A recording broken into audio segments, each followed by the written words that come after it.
Hello everyone. This video is related with the sample paper 5 taxation practice trade ਦੇ related ਜਿਹੜੇ sample paper ਦੀ series ਚੱਲਦੀ ਆ ਉਹਦੇ ਵਿੱਚ ਇਹ ਸੈਂਪਲ ਪੇਪਰ 5 ਦਾ ਸੋਲੂਸ਼ਨ ਆ ਯਾਨੀ ਇਹ 'ਚ ਆਪਾਂ ਸੈਂਪਲ ਪੇਪਰ 5 ਡਿਸਕਸ ਕਰਾਂਗੇ। ਸੋ ਕੁਐਸਚਨਸ ਇੰਗਲਿਸ਼ ਦੇ ਵਿੱਚ ਨਾਲ ਆਪਸ਼ਨ ਇੰਗਲਿਸ਼ ਦੇ ਵਿੱਚ ਕਰਾਂਗੇ। ਸੋ ਫਸਟ ਕੁਐਸਚਨ ਆ ਸਟਾਰਟ ਕਰਦੇ ਹਾਂ। ਫਸਟ ਕੁਐਸਚਨ ਹੈਗਾ ਕਰ ਟਾਲਾ ਨਾਲ ਸੰਬੰਧਿਤ ਆਮਦਨ ਕਰ ਅਧਿਨਿਯਮ ਦੀਆਂ ਧਾਰਾਵਾਂ ਹਨ। ਟੈਕਸ ਅਵੋਇਡੈਂਸ ਰਿਲੇਟਡ ਸੈਕਸ਼ਨਸ ਹੈਗੇ ਆ। ਏ ਆਪਸ਼ਨ 'ਚ 70 to 81, B 90 to 91, C 90 to 94, then none of above. So ਜਿਹੜੇ ਟੈਕਸ ਅਵੋਇਡੈਂਸ ਆ ਉਹਦੇ ਨਾਲ ਰਿਲੇਟਡ ਸੈਕਸ਼ਨ ਹੈਗੇ ਆ 92 to 94।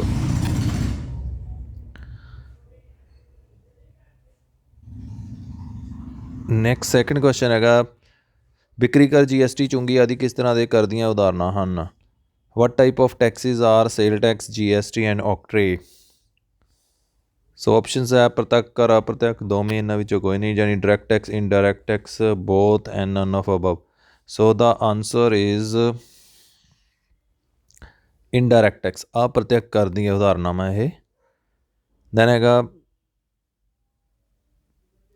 2014-15 ਵਿੱਤੀ ਸਾਲ ਲਈ ਕਰ ਨਿਰਧਾਰਨ ਸਾਲ ਕਿਹੜਾ ਹੈ। What is assessment year for financial year 2014-15।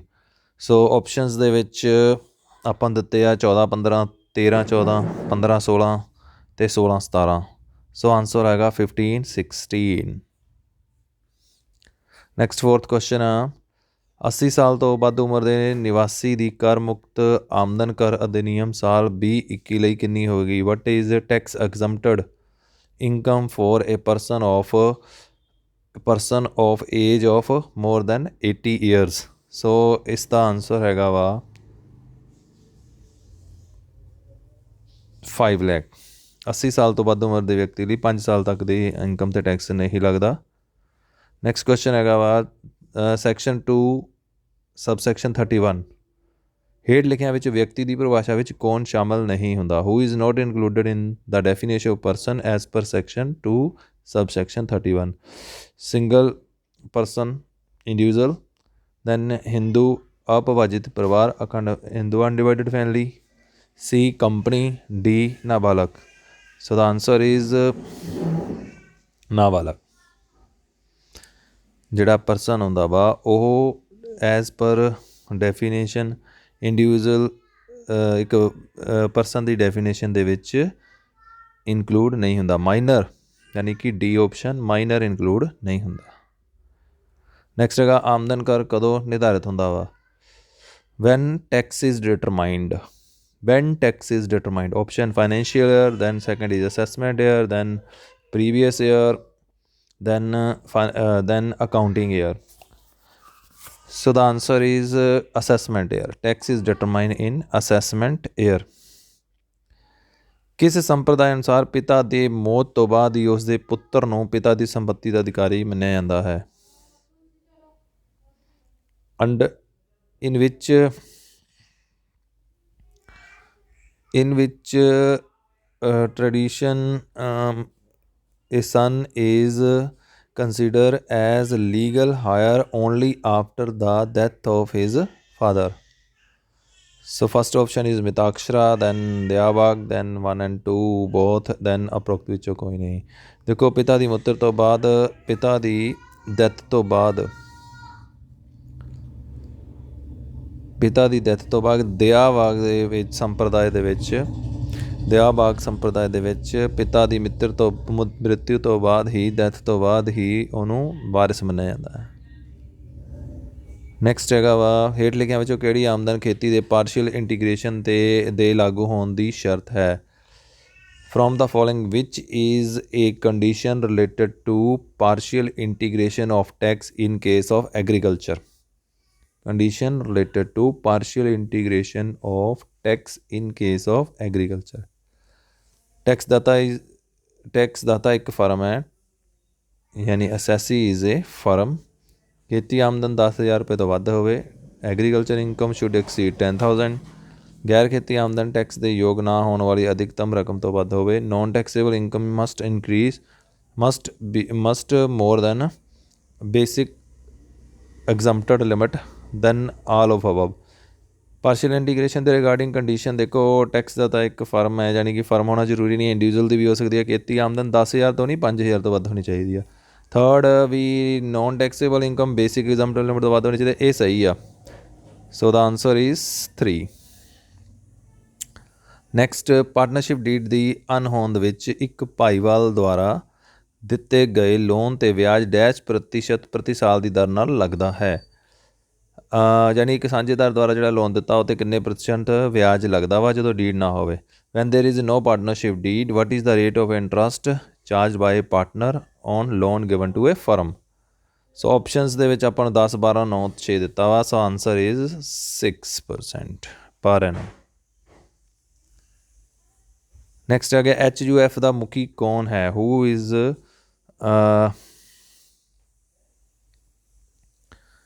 ਮੁਖੀ ਨੂੰ ਆਪਾਂ ਕਹਿ ਦਿੰਦੇ ਹਾਂ who is manager of HUF, who is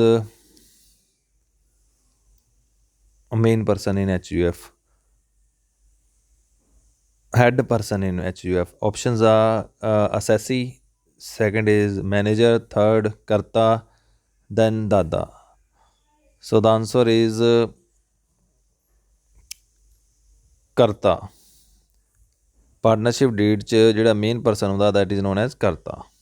11th question, ਕੁੱਲ ਆਮਦਨ ਨੂੰ ਪੂਰਨਾਂਗ ਵਿੱਚ ਬਦਲਣ ਲਈ ਕਿਸ ਦੇ ਗੁਣਾਂਕ ਵਿੱਚ ਬਦਲਿਆ ਜਾਂਦਾ ਹੈ? Total income is converted into an integer of which?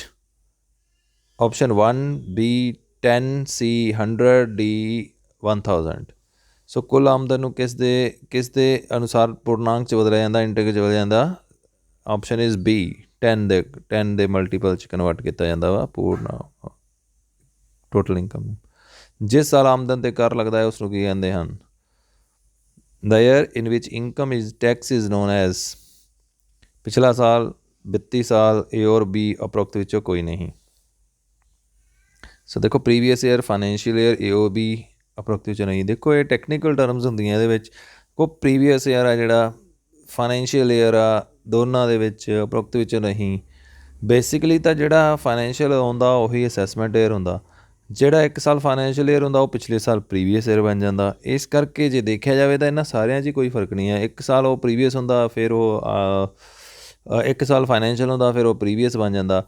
ਪਰ ਜੇ ਟੈਕਨੀਕਲ ਲੈਂਗੁਏਜ ਦੇ ਅਕੋਰਡਿੰਗਲੀ ਦੇਖੀਏ ਤਾਂ ਆਪਸ਼ਨ ਦੇ ਵਿੱਚ ਉਹ ਆਨਸਰ ਹੈ ਹੀ ਨਹੀਂਗਾ, ਕਿਉਂਕਿ ਜਿਸ ਸਾਲ ਆਮਦਨ 'ਤੇ ਟੈਕਸ ਲੱਗਦਾ ਵਾ ਉਸ ਸਾਲ ਨੂੰ ਅਸੈਸਮੈਂਟ ਈਅਰ ਕਿਹਾ ਜਾਂਦਾ ਹੈ। ਇਸ ਕਰਕੇ ਅਪਰੋਕਸ ਦੋਨਾਂ ਵਿੱਚੋਂ ਕੋਈ ਨਹੀਂ ਆਨਸਰ ਆਪਣਾ ਸਿਲੈਕਟ ਹੋਵੇਗਾ।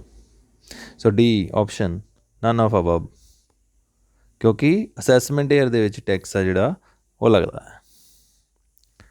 ਹੇਠ ਲਿਖਿਆਂ ਵਿੱਚੋਂ ਕਿਹੜੀ ਖੇਤੀ ਆਮਦਨ ਹੈ? Which is an agriculture income. Dairy farm ਤੋਂ ਪ੍ਰਾਪਤ ਆਮਦਨ ਨਹੀਂ ਹੈਗੀ ਇਹ, ਯਾਨੀ ਇਨਕਮ ਫਰੋਮ ਡੇਅਰੀ ਫਾਰਮਿੰਗ। ਪੈਦਾ ਕੀਤੇ ਦਰਖਤਾਂ ਦੀ ਵਿਕਰੀ ਤੋਂ ਪ੍ਰਾਪਤ ਆਮਦਨ, yes it is agriculture income. ਇਹ ਐਗਰੀਕਲਚਰ ਇਨਕਮ। ਦੈਨ ਖਰੀਦੀ ਹੋਈ ਖੜੀ ਫਸਲ ਦੀ ਵਿਕਰੀ ਤੋਂ ਪ੍ਰਾਪਤ ਆਮਦਨ, ਨਹੀਂ ਇਹ ਵੀ ਨਹੀਂ ਹੈਗੀ। ਖੇਤੀ ਨਾਲ ਸੰਬੰਧਿਤ ਕਾਨੂੰਨੀ ਕੰਪਨੀ ਦੁਆਰਾ ਖੇਤੀ ਆਮਦਨ ਵਿੱਚੋਂ ਲਾਭਾਂਸ਼, ਇਹ ਵੀ ਨਹੀਂ ਹੈਗਾ। So answer is B income from planting of tree, plantation of tree, income from plantation of tree ਇਹਦਾ ਆਨਸਰ ਆ। 14th ਕੁਐਸਚਨ ਆ, ਕਰ ਨਿਰਧਾਰਨ ਸਾਲ 19-20 ਲਈ ਇੱਕ 65 ਸਾਲ ਦੇ ਵਿਅਕਤੀ ਲਈ ਕਰ ਮੁਕਤ ਆਮਦਨ ਕਿੰਨੀ ਹੈ?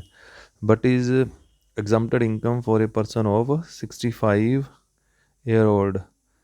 ਆਪਸ਼ਨ ਆ 1,50,000, 2,50,000, 5 ਲੱਖ, 3 ਲੱਖ। ਸੋ 65 ਈਅਰ ਆ, ਮੋਰ ਦੈਨ 60 ਆ। So the answer is 3 lakh.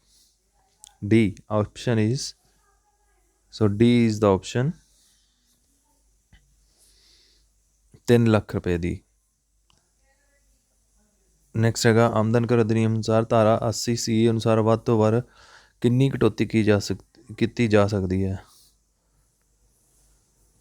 So what is the maximum deduction as per section 80C? Option 1 lakh, 1,50,000, 2 lakh, 50,000। So the answer is 1,50,000.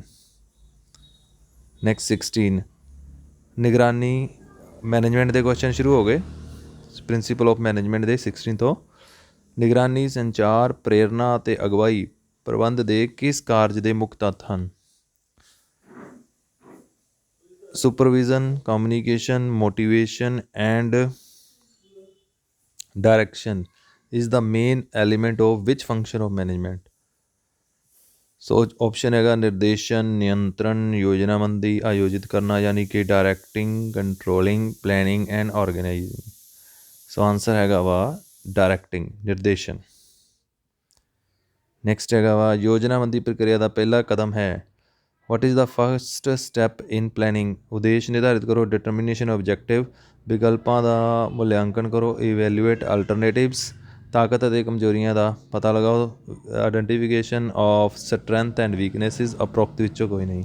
ਦੇਖੋ ਪਲੈਨਿੰਗ ਜਿਹੜੀ ਹੁੰਦੀ ਆ ਉਹਦਾ ਫਸਟ ਸਟੈਪ ਹੁੰਦਾ ਵਾ ਉਦੇਸ਼ ਨਿਰਧਾਰਿਤ ਕਰਨਾ, ਡਿਟਰਮੀਨੇਸ਼ਨ ਆਫ ਆਬਜੈਕਟਿਵ। ਇਹ ਆਨਸਰ ਹੋ ਗਿਆ। ਨੈਕਸਟ ਹੈਗਾ ਯੋਜਨਾਬੰਦੀ ਡੈਸ਼ ਦੀ ਪ੍ਰਕਿਰਿਆ ਹੈ। Planning is a process of dash, directing, so then thinking, then ਪੂਰਵਾਨੁਮਾਨ ਮਤਲਬ ਹੁੰਦਾ ਵਾ ਐਸਟੀਮੇਟਿੰਗ, ਦੈਨ ਇਹਨਾਂ ਵਿੱਚੋਂ ਕੋਈ ਨਹੀਂ। ਜਿਹੜੀ ਪਲੈਨਿੰਗ ਹੁੰਦੀ ਆ that is a process of thinking. So answer is that is a process of B, ਸੋਚਣ ਦੀ ਪ੍ਰਕਿਰਿਆ ਹੁੰਦੀ ਹੈ ਪਲੈਨਿੰਗ। ਨੈਕਸਟ ਆ ਯੋਜਨਾਬੰਦੀ ਡੈਸ਼ ਹੈ। ਪਲੈਨਿੰਗ ਇਜ਼ ਡੈਸ਼, ਯੂਨੀਵਰਸਲ, ਵਿਆਪਕ, ਯੂਨੀਵਰਸਲ ਆ, ਫਿਊਚਰ ਓਰੀਐਂਟਡ, ਭਵਿੱਖਵਾਦੀ ਆ, ਸਹੀ ਲਗਾਤਾਰ ਚੱਲਣ ਵਾਲੀ, ਕੰਟੀਨਿਊਸ ਆ। ਇਹ ਸਾਰੇ ਆ ਆਲ of above. So answer is all of above. Planning all of above ਹੁੰਦੀ ਆ। ਵਿਗਿਆਨਿਕ ਪ੍ਰਬੰਧ ਦੇ ਸਿਧਾਂਤ ਦੇ ਅਨੁਸਾਰ ਕਰਮਚਾਰੀਆਂ ਨੇ ਉਹਨਾਂ ਦੇ ਸੁਝਾਵਾਂ ਲਈ ਇਨਾਮ ਦਿੱਤੇ ਜਾਣੇ ਚਾਹੀਦੇ ਹਨ, ਜਿਸ ਨਾਲ ਲਾਗਤ ਵਿੱਚ ਕਾਫੀ ਕਮੀ ਆਉਂਦੀ ਹੈ। ਸਾਇੰਟੀਫਿਕ ਮੈਨੇਜਮੈਂਟ ਦੇ according to which principle of management employee should be rewarded for their suggestions as a result of which reduce the cost। So option आ विज्ञान अंगूठे का नियम नहीं, rule of thumb, science use of science not rule of thumb, then cooperation not individualism, then सद्भावना विवाद नहीं, then उपरोक्त सारे all of above. No dispute, सद्भावना हो जाती ਹੁੰਦੀ ਹੈ ਮਿਲ ਜੁਲ ਕੇ ਕੰਮ ਕਰਨਾ ਜਿਵੇਂ। ਸੋ ਇਹਦੇ ਵਿੱਚੋਂ ਆਉਂਦਾ ਵਾ ਜਿਹੜਾ ਪ੍ਰਿੰਸੀਪਲ ਕਹਿੰਦਾ ਵਾ ਵੀ ਇੰਪਲਾਈਜ਼ ਨੂੰ ਰਿਵਾਰਡ ਮਿਲਣਾ ਚਾਹੀਦਾ ਉਹਨਾਂ ਦੀ ਸੁਜੈਸ਼ਨ ਲਈ, ਦੈਟ ਇਜ਼ ਆਪਸ਼ਨ ਬੀ, ਸਹਿਯੋਗ, ਵਿਅਕਤੀਵਾਦ ਨਹੀਂ, ਨੋਟ ਇੰਡੀਵਿਜੂਅਲਿਜ਼ਮ। ਬੀ ਆਪਸ਼ਨ ਆਨਸਰ ਇਹਦਾ। ਨੈਕਸਟ ਹੈਗਾ ਵਿਗਿਆਨਿਕ ਪ੍ਰਬੰਧ ਦੀ ਇਸ ਤਕਨੀਕ ਦਾ ਉਦੇਸ਼ ਕਿਸੇ ਦਿੱਤੀ ਗਈ ਲਾਈਨ ਜਾਂ ਉਤਪਾਦ ਨੂੰ ਨਿਸ਼ਚਿਤ ਕਿਸਮ ਦੇ ਆਕਾਰ ਅਤੇ ਵਿਸ਼ੇਸ਼ਤਾਵਾਂ ਤੱਕ ਘਟਾਉਣਾ ਜਾਂ ਵਧਾਉਣਾ ਹੈ। ਤਕਨੀਕ ਦਾ ਨਾਮ ਦੱਸੋ। The main objective of this technique of management is to produce a particular type and feature of product। The name of technique is, options are विधि अध्ययन मतलब method study, then differential piece rate system ਭਿੰਨ ਮਜ਼ਦੂਰੀ ਕੰਮ ਦਾ ਮਾਨਕੀਕਰਨ ਅਤੇ ਸਰਲੀਕਰਨ, standardisation and simplification of work, then fourth is ਕਾਰਜਸ਼ੀਲ ਫੋਰਮੈਨਸ਼ਿਪ, ਫੰਕਸ਼ਨਲ ਫੋਰਮੈਨਸ਼ਿਪ। ਦੇਖੋ ਕੰਮ ਨੂੰ ਇੱਕ ਨਿਸ਼ਚਿਤ ਆਕਾਰ ਮਤਲਬ ਪਰਟੀਕੂਲਰ ਟਾਈਪ ਅਤੇ ਫੀਚਰ ਤੱਕ ਕਰਨਾ, ਵਧਾਉਣਾ ਜਾਂ ਘਟਾਉਣਾ, ਉਹ ਕੀਤਾ ਜਾਂਦਾ ਵਾ ਕੰਮ ਦੇ ਮਾਨਕੀਕਰਨ ਜਾਂ ਸਰਲੀਕਰਨ ਦੇ ਵਿੱਚ, ਸਿੰਪਲੀਫਿਕੇਸ਼ਨ ਐਂਡ ਸਟੈਂਡਰਡਾਈਜੇਸ਼ਨ ਆਫ ਵਰਕ ਦੇ ਵਿੱਚ। ਨੈਕਸਟ ਹੈਗਾ ਯੋਜਨਾਬੰਦੀ ਪ੍ਰਕਿਰਿਆ ਵਿੱਚ ਸ਼ਾਮਿਲ ਕਦਮਾਂ ਦੇ ਸਹੀ ਕ੍ਰਮ ਦੀ ਪਹਿਚਾਣ ਕਰੋ। Identify the correct serial order of step taken for planning process. So ਉਹਦਾ ਆਪਸ਼ਨ ਹੈਗਾ ਵਾ, ਸਾਰੇ ਪੜ੍ਹਾਂਗੇ ਟਾਈਮ ਬਹੁਤ ਜ਼ਿਆਦਾ ਲੱਗ ਜੂਗਾ। ਇਹਦਾ ਆਪਸ਼ਨ ਹੈਗਾ ਸੈਕਿੰਡ ਬੀ। ਸਭ ਤੋਂ ਪਹਿਲਾਂ ਡਿਟਰਮੀਨੇਸ਼ਨ ਆਬਜੈਕਟਿਵ, ਉਦੇਸ਼ ਨਿਰਧਾਰਿਤ ਕਰਨਾ, ਦੈਨ ਇਵੈਲੂਏਟ ਅਲਟਰਨੇਟਿਵ ਕੋਰਸ, नहीं identification of alternative course, then evaluation of alternative course, then premises development. So B is the correct option, B सही ऑप्शन है। नैक्सट 23rd क्वेश्चन आ, ਇਹ ਇੱਕ ਯੋਜਨਾ ਹੈ ਜੋ ਭਵਿੱਖ ਦੇ ਤੱਤਾਂ ਅਤੇ ਆંકੜਿਆਂ ਨੂੰ ਮਾਪਦੀ ਹੈ। So it is a plan which estimate the fact and number for future ਦੇ ਲਈ ਫੈਕਟ ਅਤੇ ਨੰਬਰਸ ਨੂੰ ਮੈਜ਼ਰ ਕਰਦੀ ਆ। ਵਿਧੀ ਯਾਨੀ method, programme, then rule, then budget. ਇਹਨਾਂ 'ਚ ਆਪਸ਼ਨ ਹੈਗਾ, ਆਨਸਰ ਹੈਗਾ ਬਜਟ। ਬਜਟ ਆ ਜਿਹੜਾ ਉਹ ਫਿਊਚਰ ਦੇ ਫੈਕਟਸ ਨੂੰ ਨੰਬਰ ਦੇ ਵਿੱਚ ਮੈਜ਼ਰ ਕਰਦੀ ਆ। ਨੈਕਸਟ ਹੈਗਾ, ਇਹਨਾਂ ਵਿੱਚੋਂ ਕਿਹੜਾ ਯੋਜਨਾਬੰਦੀ ਦਾ ਲਾਭ ਹੈ? Which is main advantage of planning? ਉਲਝਣ ਅਤੇ ਗਲਤਫਹਿਮੀ ਤੋਂ ਬਚਣ ਵਿੱਚ ਸਹਾਇਤਾ ਕਰਨਾ। It reduce confusion. Then second is ਵਿਚਾਰ ਅਤੇ ਕਾਰਜ ਵਿੱਚ ਸਪਸ਼ਟਤਾ ਨੂੰ ਯਕੀਨੀ ਬਣਾਉਣਾ। To bring clarity in work. Then ਬੇਕਾਰ ਅਤੇ ਫਾਲਤੂ ਗਤੀਵਿਧੀਆਂ ਨੂੰ ਘੱਟ ਜਾਂ ਹਟਾਉਣਾ। Reduce wastage or waste activities. ਉਪਰੋਕਤ ਸਾਰੇ, ਆਲ ਆਫ ਅਬਵ। ਸੋ ਯੋਜਨਾਬੰਦੀ ਪਲੈਨਿੰਗ ਦੇ ਸਾਰੇ ਹੀ ਲਾਭ ਦਿੱਤੇ ਆ ਇਹ। ਸੋ ਆਨਸਰ ਇਜ਼ ਉਪਰੋਕਤ ਸਾਰੇ, ਆਲ ਆਫ ਅਬਵ। ਨੈਕਸਟ ਹੈਗਾ 25ਵਾਂ, ਯੋਜਨਾਬੰਦੀ ਹੈ। ਪਲੈਨਿੰਗ ਇਜ਼ ਫਾਰਵਰਡ ਲੁਕਿੰਗ, ਅੱਗੇ ਵੱਲ ਦੇਖਣਾ। ਬੀ ਪਿੱਛੇ ਵੱਲ ਦੇਖਣਾ, ਬੈਕਵਰਡ ਲੁਕਿੰਗ। ਸੀ ਅੱਗੇ ਅਤੇ ਪਿੱਛੇ ਦੋਵੇਂ ਪਾਸੇ ਦੇਖਣਾ। ਡੀ ਉਪਰੋਕਤ ਵਿੱਚੋਂ ਕੋਈ ਨਹੀਂ। ਸੋ ਆਨਸਰ ਇਜ਼ ਸੀ, ਅੱਗੇ ਅਤੇ ਪਿੱਛੇ ਦੋਨੋਂ ਵੱਲ ਦੇਖਣਾ, backward and forward looking. Next ਹੈਗਾ ਆਪਣੇ ਕੋਲ ਹੇਠ ਲਿਖਿਆਂ ਵਿੱਚੋਂ ਕਿਹੜੀ ਯੋਜਨਾਬੰਦੀ ਪ੍ਰਕਿਰਿਆ ਵਿੱਚ ਸ਼ਾਮਲ ਹੈ? Which is included in planning process? ਉਦੇਸ਼ਾਂ ਦੀ ਚੋਣ, ਯਾਨੀ ਕਿ ਡਿਟਰਮੀਨੇਸ਼ਨ ਆਫ ਆਬਜੈਕਟਿਵ, ਉਦੇਸ਼ ਪ੍ਰਾਪਤ ਕਰਨ ਦਾ ਤਰੀਕਾ ਨਿਰਧਾਰਿਤ ਕਰਨਾ। Choosing the method to fulfil the objective, achieve the objective. C A and B, D none of above. So the answer is C, A and C, A and B.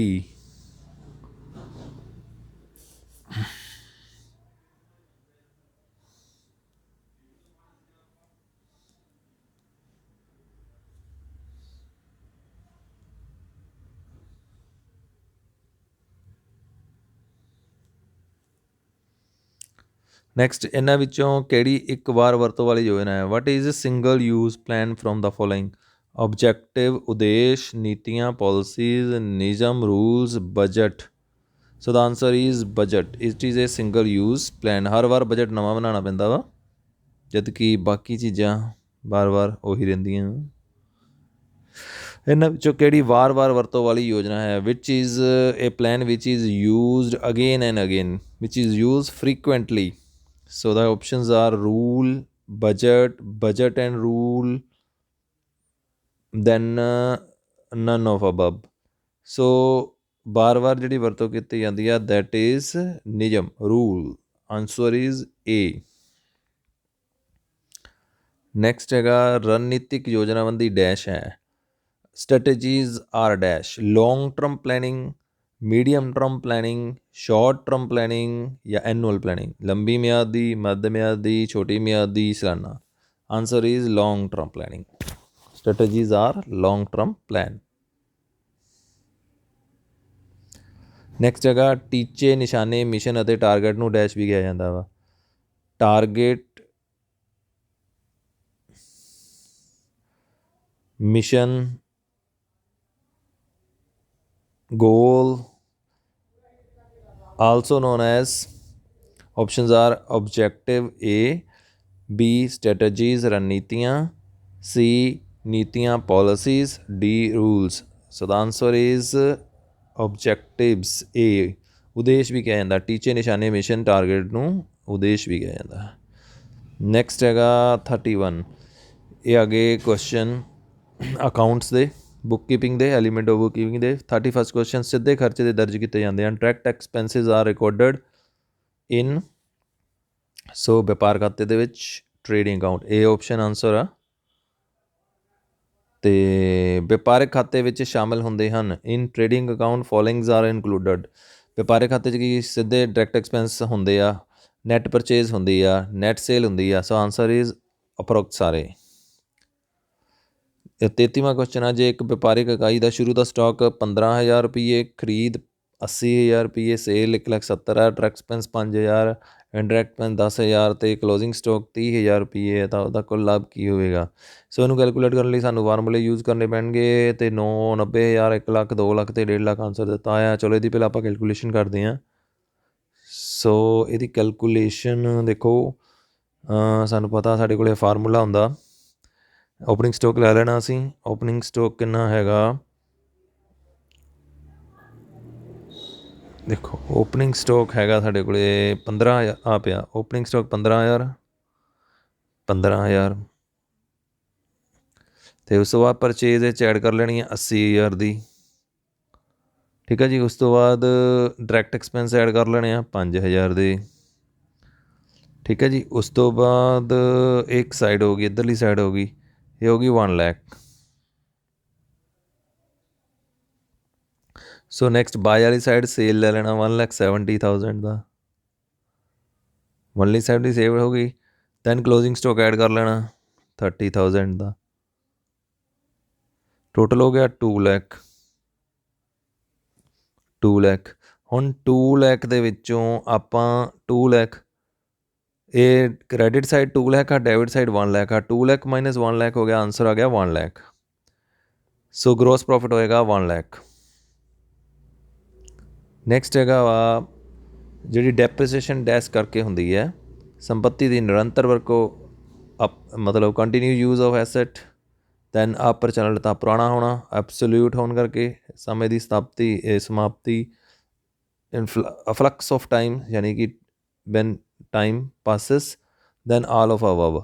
So the answer ਆ ਵੀ ਜਿਹੜੀ ਡੈਪਰੀਸੀਏਸ਼ਨ ਆ ਉਹ asset ਦੇ use ਕਰਕੇ ਵੀ ਹੁੰਦੀ ਆ, ਪੁਰਾਣਾ ਹੋਣ ਕਰਕੇ ਵੀ ਹੁੰਦੇ ਆ, ਸੰਪੱਤੀ ਸਮੇਂ ਦੀ ਸਮਾਪਤੀ ਕਰਕੇ ਵੀ ਹੁੰਦੀ ਆ। Answer is D. So D answer ਆਏਗਾ ਇਹਦਾ।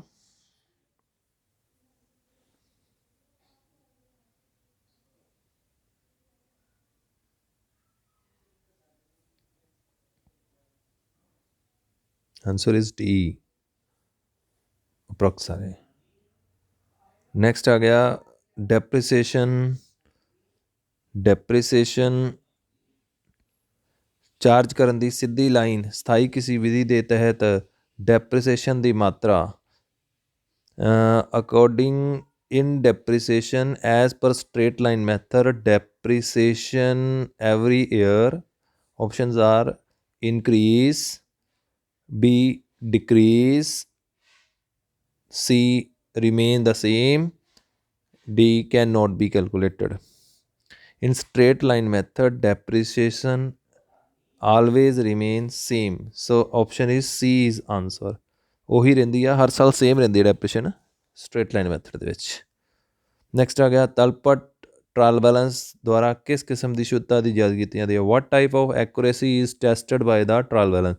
ਦੈਨ ਪ੍ਰਿੰਸੀਪਲ ਸਿਧਾਂਤਕ, ਦੈਨ ਵਿਵਹਾਰਿਕ, ਦੈਨ ਅਰਥਮੈਟਿਕ, ਦੈਨ ਇਹਨਾਂ ਵਿੱਚੋਂ ਕੋਈ ਨਹੀਂ, ਨਨ ਆਫ ਅਬਵ। ਦੱਸੋ ਪ੍ਰਿੰਸੀਪਲ ਨਹੀਂ, ਪ੍ਰਿੰਸੀਪਲ ਦੀ ਐਰਰ ਦਾ ਡਿਟੈਕਟ ਹੀ ਨਹੀਂ ਹੁੰਦੀ। ਵਿਵਹਾਰਿਕ ਹੁੰਦੀ ਆ ਮਤਲਬ ਵੀ ਐਜ਼ ਪਰ ਰੂਲ, ਇਹ ਵੀ ਚੈੱਕ ਨਹੀਂ ਹੁੰਦੀ। ਸੋ ਦਾ ਆਨਸਰ ਇਜ਼ ਜੋੜ ਘਟਾਓ। ਅਰਥਮੈਟਿਕ ਐਕੂਰੇਸੀ ਚੈੱਕ ਹੁੰਦੀ ਆ ਟਰਾਇਲ ਬੈਲੈਂਸ ਤੋਂ। ਦੈਨ ਟਰਾਇਲ ਬੈਲੈਂਸ ਤਿਆਰ ਕਰਨ ਦੇ ਕਿੰਨੇ ਤਰੀਕੇ ਹਨ। What are the method of preparing, how many methods are there for preparing trial balance, 1 3 2। ਇਹਨਾਂ ਵਿੱਚੋਂ ਕੋਈ ਨਹੀਂ। ਦੇਖੋ ਟਰਾਇਲ ਬੈਲੈਂਸ ਨੂੰ ਤਿਆਰ ਕਰਨ ਦੇ 3 ਮੈਥਡ ਹੁੰਦੇ ਆ, 3। First is total method, second is balance method, third is mixed method. ਹੇਠ ਲਿਖਿਆਂ ਵਿੱਚੋਂ ਕਿਹੜਾ ਤਲਪਟ ਦੇ ਆਧਾਰ 'ਤੇ ਤਿਆਰ ਕੀਤਾ ਜਾਂਦਾ ਹੈ। Which is prepared on the basis of trial balance, journal ledger, final account and none of above. ਅੰਤਿਮ ਲੇਖੇ। So answer is final account is prepared on the basis of trial balance. ਅੰਤਿਮ ਲੇਖੇ ਤਿਆਰ ਕੀਤੇ ਜਾਂਦੇ ਆ ਟਰਾਇਲ ਬੈਲੈਂਸ ਦੇ base 'ਤੇ। ਤਲਪਟ ਦੇ ਪੱਖਾਂ ਵਿੱਚੋਂ ਕੋਈ ਮੇਲ ਨਾ ਹੋਣ 'ਤੇ ਕਿਹੜਾ ਖਾਤਾ ਖੋਲ੍ਹਿਆ ਜਾਂਦਾ ਹੈ। ਤਲਪਟ ਦੇ when both side of trial balance are not equal to each other, then what is the name of account which is opened in that situation, which is used in that situation. So for suspense account, personal account, real account, none of above. देखो when trial balance is there is a mismatch in the trial balance between two sides, then suspense account is opened. So answer is A, suspense account. ਤਲਪਟ trial balance dash ਦੀ ਸ਼ੁੱਧਤਾ ਦੀ ਜਾਂਚ ਕਰਨ ਲਈ ਵਰਤਿਆ ਜਾਂਦਾ ਹੈ। Trial balance is use to check the arithmetic, trial balance is use to check the accuracy of dash. ਤਲਪਟ ਕਿਹਦੀ ਸ਼ੁੱਧਤਾ ਦੀ ਜਾਂਚ ਕਰਦਾ, ਬੈਲੈਂਸ ਸ਼ੀਟ ਦੀ। 9 ਲੈਜਰ ਖਾਤਿਆਂ ਦੇ ਬਕਾਏ ਦੀ, ਯੈਸ। ਕੈਸ਼ ਬੁੱਕ ਦੇ ਬਕਾਏ ਦੀ, 9 ਦੈਨ ਲਾਭ ਹਾਨੀ ਖਾਤੇ ਦੀ, नो। सो ये 4 ਓਪਸ਼ਨਸ ਤੋਂ ਸਾਡਾ ਸਭ ਤੋਂ ਜ਼ਿਆਦਾ ਐਕੂਰੇਟ ਆਨਸਰ ਆ ਲੈਜਰ ਖਾਤਿਆਂ ਦੇ ਬਕਾਏ ਦੀ। ਦੇਖੋ ਕੈਸ਼ ਬੁੱਕ ਦਾ ਬਕਾਇਆ ਇਹ ਥੋੜ੍ਹੇ ਜਿਹੇ ਨਾ ਕਨਫਿਊਜ਼ਿੰਗ ਆ, ਇਹ ਦੋਨੇ ਵੀ ਹੋ ਸਕਦੇ ਆਨਸਰ। ਕੈਸ਼ ਬੁੱਕ ਦਾ ਬਕਾਇਆ ਵੀ ਟਰਾਇਲ ਬੈਲੈਂਸ ਨਾਲ ਜਾਂਚ ਹੋ ਜਾਂਦੀ ਆ, ਪਰ ਲੈਜਰ ਦੇ ਵਿੱਚ ਕੈਸ਼ ਬੁੱਕ ਦਾ ਬਕਾਇਆ ਵੀ ਇਨਕਲੂਡ ਹੋ ਜਾਂਦਾ, ਇਸ ਕਰਕੇ ਇਹਦਾ ਅਸੀਂ ਆਨਸਰ ਨਾ ਲੈਜਰ ਖਾਤਿਆਂ ਦੇ ਬਕਾਏ ਕਹਿ ਸਕਦੇ ਹਾਂ। ਸੋ ਮਤਲਬ ਬੀ ਅਤੇ ਸੀ ਦੋਨੇ ਆਨਸਰ ਸਹੀ ਹੋ ਸਕਦੇ ਆ, ਪਰ ਇੱਥੇ ਆਪਾਂ ਜੇ ਸਭ ਤੋਂ ਸਹੀ ਆਨਸਰ ਦੇਣਾ ਤਾਂ ਬੀ ਆਪਸ਼ਨ ਹੈ। ਨੈਕਸਟ ਹੈਗਾ ਵਾ A41, ਹੇਠ ਲਿਖਿਆਂ ਵਿੱਚੋਂ ਕਿਹੜਾ ਖਾਤਾ ਸਧਾਰਨ ਬਕਾਏ ਦੀ ਸਥਿਤੀ ਵਿੱਚ ਤਲਪਟ ਦੇ ਕ੍ਰੈਡਿਟ ਪਾਸੇ ਦਿਖਾਇਆ ਜਾਂਦਾ ਹੈ। Which account is shown on the credit side of a trial balance. Trial balance ਦੇ 2 ਸਾਈਡ ਹੁੰਦੀਆਂ, ਡੈਬਿਟ ਐਂਡ ਕ੍ਰੈਡਿਟ। ਉਹ ਕਹਿੰਦੇ ਕ੍ਰੈਡਿਟ ਸਾਈਡ ਕਿਹੜਾ ਸ਼ੋ ਕੀਤਾ ਜਾਊਗਾ। ਦੇਖੋ ਬੈਂਕ ਖਾਤਾ ਇਹ ਐਸੈਟ ਹੁੰਦੀ ਹੈ, ਇਹਨੂੰ ਡੈਬਿਟ ਸਾਈਡ 'ਤੇ ਸ਼ੋ ਕੀਤਾ ਜਾਂਦਾ ਵਾ। ਦੈਨ ਉਹ ਇਕਵਿਪਮੈਂਟ ਅਕਾਊਂਟ ਇਹ ਵੀ ਐਸੈਟ ਹੁੰਦੀ ਹੈ, ਇਹਨੂੰ ਵੀ ਡੈਬਿਟ ਸਾਈਡ 'ਤੇ। ਦੈਨ ਕੈਸ਼ ਅਕਾਊਂਟ ਇਹ ਵੀ ਐਸੈਟ ਹੁੰਦੀ ਹੈ, ਇਹ ਵੀ ਡੈਬਿਟ ਸਾਈਡ 'ਤੇ। ਸੋ ਆਨਸਰ ਆ ਗਿਆ, ਸੋ ਦਾ ਆਨਸਰ ਇਜ਼ ਨਾ ਭੁਗਤਾਏ ਖਰਚੇ, ਅਨਪੇਡ ਜਾਂ ਆਊਟਸਟੈਂਡਿੰਗ ਐਕਸਪੈਂਸ ਹੁੰਦੇ ਆ, ਜਿਨ੍ਹਾਂ ਨੂੰ ਐਜ਼ ਏ ਲਾਇਬਿਲਿਟੀ ਸ਼ੋ ਕੀਤਾ ਜਾਂਦਾ ਅਤੇ ਕ੍ਰੈਡਿਟ ਹੁੰਦੀਆਂ। ਨੈਕਸਟ ਆ ਗਿਆ ਤੁਹਾਡੇ ਕੋਲ ਤਲਪਟ ਇੱਕ ਡੈਸ਼ ਹੈ। Trial balance is dash, real account, nominal account, personal account, none of above. So the answer is none of above, ਕਿਉਂਕਿ trial balance is a statement. Trial balance ਇੱਕ ਸਟੇਟਮੈਂਟ ਹੁੰਦੀ ਆ, ਵਿਵਰਨ ਹੁੰਦੀ ਆ। ਸੋ ਆਨਸਰ ਹੈਗਾ ਵਾ ਕੋਈ ਨਹੀਂ, ਉਪਰੋਕਤ ਕੋਈ ਨਹੀਂ। ਬਕਾਇਆ ਖਰਚੇ ਡੈਸ਼ ਨਾਲ ਸੰਬੰਧਿਤ ਹਨ। Outstanding expense are related to current year, ਮੌਜੂਦਾ ਸਾਲ, ਚਾਲੂ ਸਾਲ, ਅਗਲੇ ਸਾਲ ਨੈਕਸਟ ਈਅਰ, ਪਿਛਲੇ ਸਾਲ ਪ੍ਰੀਵੀਅਸ ਈਅਰ। ਇਹਨਾਂ ਵਿੱਚੋਂ ਕੋਈ ਨਹੀਂ। ਦੇਖੋ ਜਿਹੜੇ ਆਊਟਸਟੈਂਡਿੰਗ ਐਕਸਪੈਂਸ ਹੁੰਦੇ ਆ ਉਹ ਇਸ ਸਾਲ ਦੇ ਹੁੰਦੇ ਆ। So answer is A, current year or ਮੌਜੂਦਾ ਸਾਲ। ਨੈਕਸਟ ਹੈਗਾ ਪ੍ਰੀਪੇਡ ਐਕਸਪੈਂਸ ਡੈਸ਼ ਵਿੱਚ ਦਿਖਾਏ ਜਾਂਦੇ ਹਨ। Prepaid expense are shown in liability side, asset side, asset or liability side, ਜਾਂ ਨਨ ਆਫ ਅਬਵ। ਦੇਖੋ ਪ੍ਰੀਪੇਡ ਐਕਸਪੈਂਸ ਆ ਸਾਡੀ ਐਸੈਟ ਬਣ ਜਾਂਦੀ ਆ, so it is shown on the asset side of balance sheet.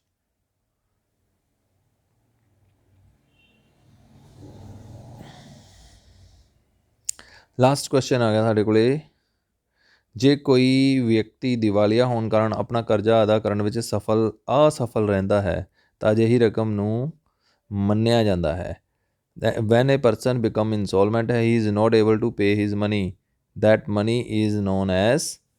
ਪਹਿਲਾ ਆਪਸ਼ਨ ਹੈਗਾ ਮਾੜੇ ਜਾਂ ਮਰੇ ਕਰਜ਼ੇ, ਇਹਨੂੰ ਬੈਡ ਡੈਪਟ ਕਹਿੰਦੇ ਆ। ਸੈਕਿੰਡ ਇਜ਼ ਮਰੇ ਕਰਜ਼ਿਆਂ ਦੀ ਵਸੂਲੀ, ਰਿਕਵਰੀ ਆਫ ਬੈਡ ਡੈਪਟ। ਥਰਡ ਆਪਸ਼ਨ ਦਿੱਤਾ ਆ ਮਾੜੇ ਕਰਜ਼ੇ ਦੀ ਵਿਵਸਥਾ, ਪ੍ਰੋਵੀਜ਼ਨ ਫॉर ਬੈਡ ਡੈਪਟ। ਡੀ ਆਪਸ਼ਨ ਦਿੱਤਾ ਨਨ ਆਫ ਅਬਵ, ਇਹਨਾਂ ਵਿੱਚੋਂ ਕੋਈ ਨਹੀਂ। ਦੇਖੋ ਜਦੋਂ ਕੋਈ ਪਰਸਨ ਇਨਸੋਲਵੈਂਟ ਹੋਣ ਕਰਕੇ ਆਪਣੇ ਪੈਸੇ ਨਹੀਂ ਦਿੰਦਾ ਤਾਂ ਅਸੀਂ ਬੁੱਕਸ ਆਫ ਅਕਾਊਂਟ ਦੇ ਵਿੱਚ ਉਹਨੂੰ ਅਸੀਂ ਬੈਡ ਡੈਪਟ ਲਿਖ ਲੈਂਦੇ ਹਾਂ, ਮਰੇ ਕਰਜ਼ੇ ਲਿਖ ਲੈਂਦੇ ਹਾਂ। So this is the answer for 5ਵੇਂ ਸੈਂਪਲ ਪੇਪਰ ਦੇ ਆਨਸਰ ਆ। ਕੋਸ਼ਿਸ਼ ਕੀਤੀ ਆ ਵੀ ਆਨਸਰ ਆ ਜਿਹੜੇ ਐਕੂਰੇਟ ਦਿੱਤੇ ਹਨ। ਫਿਰ ਵੀ ਜੇ ਕੋਈ ਕਨਫਿਊਜ਼ਨ ਆ ਤਾਂ ਕਮੈਂਟ ਦੇ ਵਿੱਚ ਤੁਸੀਂ ਡਿਸਕਸ ਕਰ ਸਕਦੇ ਹੋ, ਕੁਐਸਚਨ ਪੁੱਛ ਸਕਦੇ ਹੋ। Thank you very much for watching.